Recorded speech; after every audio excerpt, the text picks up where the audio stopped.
So hello guys, good morning. আজকে আমি কাজে যাবো বলে সকালবেলা উঠে পড়লাম, জামা প্যান্ট ছেড়ে চলে গেলাম 2 নম্বর করার জন্য। তাই ফটাফট করে 2 নম্বর করে এসে ব্রাশের মাজন নিয়ে চলে গেলাম মুখ ধোয়ার জন্য। খচর খচর করে মুখটা ধুয়ে নিলাম। মুখটা ধুয়ে এসে আবার কাঁধে গামছা নিয়ে চলে গেলাম স্নান করার জন্য, খুব ঠান্ডা লাগবে ভাই। তারপর ঠান্ডা করে চলে এলাম, মাথা ঝাড়ছিলাম, মাথা খুব ঠান্ডা লাগছিলো বলে ফটাফট করে জামা প্যান্ট পরে পরে রেডি হয়ে গেলাম। দেখো আমাকে হিরো লাগছে। তারপর এখানে দেখছি বাবা এখানে আলু ছলছিল আলুর দম বানাবার জন্য, আর মা এখানে মশলা পেশার জন্য সব ইন্তজাম করছিল।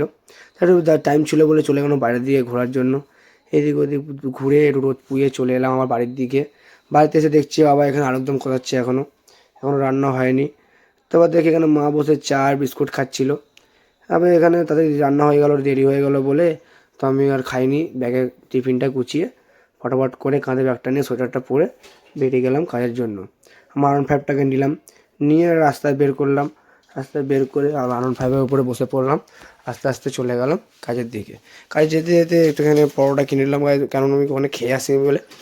চলে এলাম কাজের এখানে এসে জামা প্যান্ট চেঞ্জ করে নিয়ে আবার এখানে থালায় আর পরোটা আর ঘুগনিটা বেড়ে সাজিয়ে নিয়ে সুন্দর করে খেতে শুরু করে দিলাম। খেতে খেতে এখানে চাও চলে এসেছিলো।